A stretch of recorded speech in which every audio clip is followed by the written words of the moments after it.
Volkswagen just revealed a few pictures and a video of the new interior of the Volkswagen ID Polo. Let's go through what we can see, what is different and what those buttons do.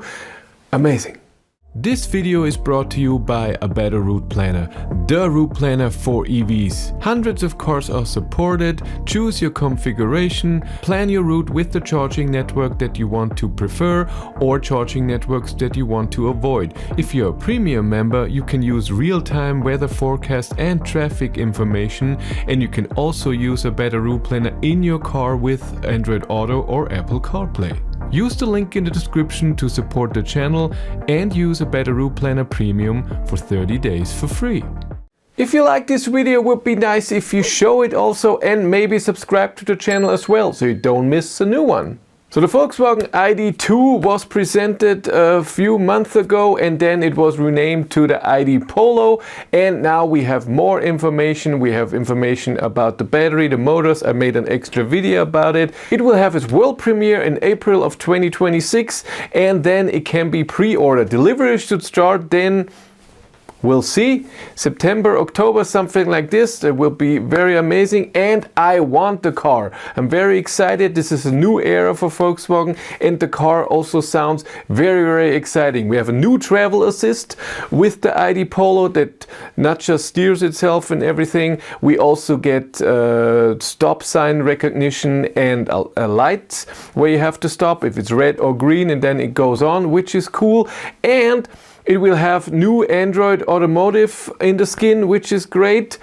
So new software development here. We'll see how the app is and then how updates are coming, if it will be more than now. And the car is front wheel drive and will deliver one pedal drive. So which I love the most and was never happening with any Volkswagen ID so far. So this is the first car that will show that. I'm very excited about that. One of the biggest changes of the interior is that there are no haptic feedback buttons anymore. A lot of people didn't like them. I was okay with them, but it also wasn't amazing, so it wasn't better than physical buttons, and they're now back. Let's get to it. By the way, if you want to know what's happening behind the scenes, I have a third YouTube channel, Behind the Battery, where I'm vlogging. So if I get a car, what's happening with the car, if there are any news and anything happening, really awesome.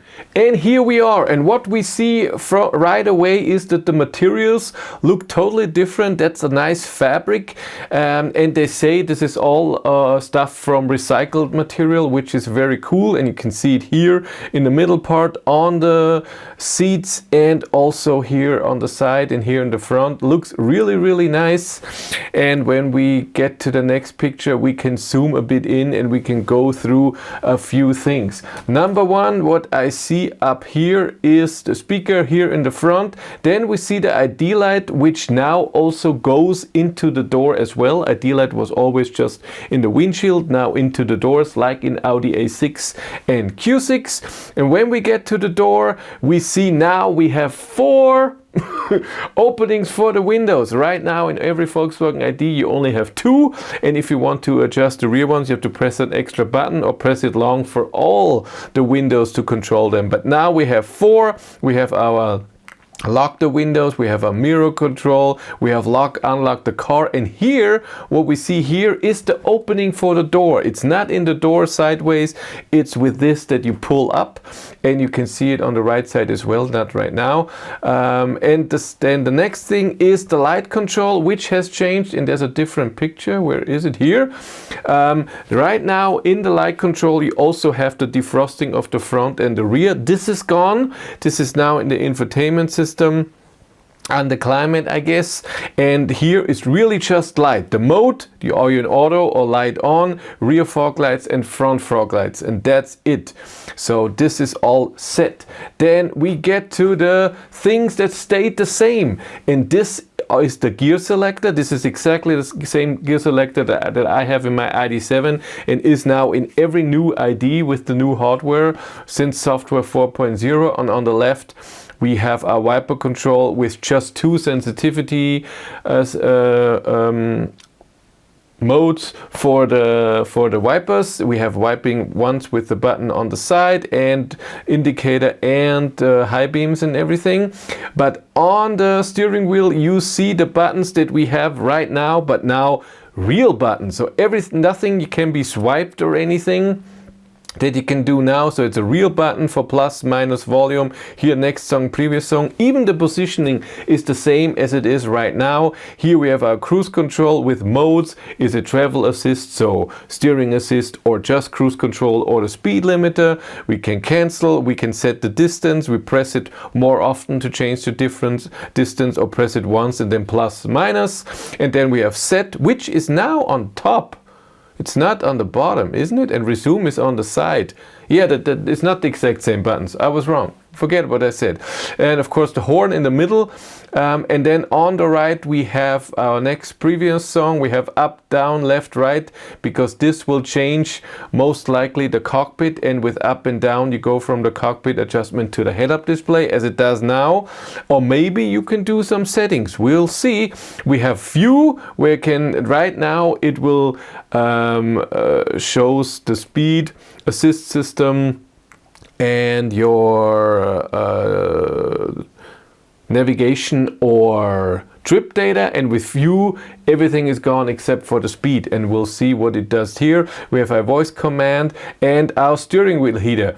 What you see here is the retro design for the cockpit. You can have a normal design, and I hope you can have something with a number, because we'll see with the normal design it's still a needle that moves. I don't want that. I hope that we'll see something else, but you can have this retro design, which in the infotainment system you press, by the way. We go over, this is by the way the new 10.25 inch display. We'll see if we get the map and more information and more things in there that you can change the view a bit more. That would be nice, which it's just bigger than the screen we have in every Volkswagen ID right now. In the middle, when we go over, we have the new 13-inch screen, and when we look around, it looks very familiar what we have now, because on the bottom you have your temperature, climate, auto, and I'm guessing this one, and then these three you can adjust. Here we have seat heaters, and this here would be the temperature for if someone would be sitting on the passenger.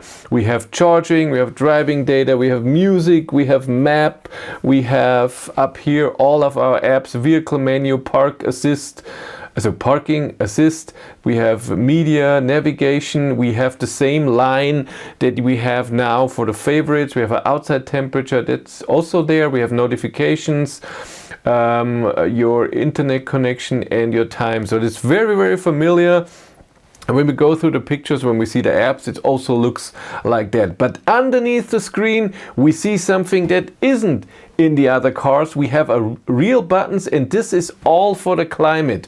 We have the temperature, so it's buttons like in a I think the Skoda has this with up and down for temperature up or down. So you don't have to go to the screen and tap around. You can just do it here. You can do it on the screen, I'm sure, but you can do it there. The same for the airflow. Auto can be selected, and maybe even the three, how strong the airflow is, maybe can be adjusted. AC, we have the hazards, we have the recirculation, then we have maximum defrosting for the front, rear defroster, and then the temperature for the passenger. And then here we have our wireless charging for our phone. I don't know if there are USB-Cs in there. I have seen on a different picture that we'll look at, there are two USB-Cs here on the side.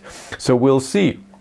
And if I go, and then we have our main volume knob here, which is then can be turned. You can press it for mute or pause music, and then move it to the left and to the right for previous and next song, which is really cool. And if we go back to a different, then here you see your cup holders. I'm pretty sure this armrest can be opened up. Here we have a little pocket underneath our pockets. And where is it? Here you can see the two USB-Cs. I don't know if they're here as well, but I think they would be illuminated, so I doubt it. And if you want to support the channel, you can do that here on YouTube via channel membership. But you get also something for it. You get early access to new videos, and if there's something really important happening, you are the first to know. Let's look through the video a bit. Let's play this. And again, this is in the retro design. And here is the normal design. Here you can see the time, and we see how much, this is the speed as still as a thing, which I don't like. We see the speed is a digital number here, and on the other side I saw the music before, could be in there, and then maybe we see how much power is being used and also how much regen. And this in the middle here can be navigation, but I saw music as well. And here you can see now the tiles. They're a bit bigger than they are right now. So you only see 10. I think right now, do you see 10? But on the 15-inch screen of the ID7. But many pages you see under here. And again, this is now not the retro design, so it looks a bit different. But that looks very familiar. As we know, Android Auto, Apple CarPlay, driving profiles, assist system, ambient light, IDA, where you can ask questions to the internet, driving data, radio. Can we see more? I don't want any loudness here. We don't have anything in there anyways. Let's see what else is coming. This is now the retro design. It just looks, I thought it's only in the cockpit, but it's in the infotainment system as well.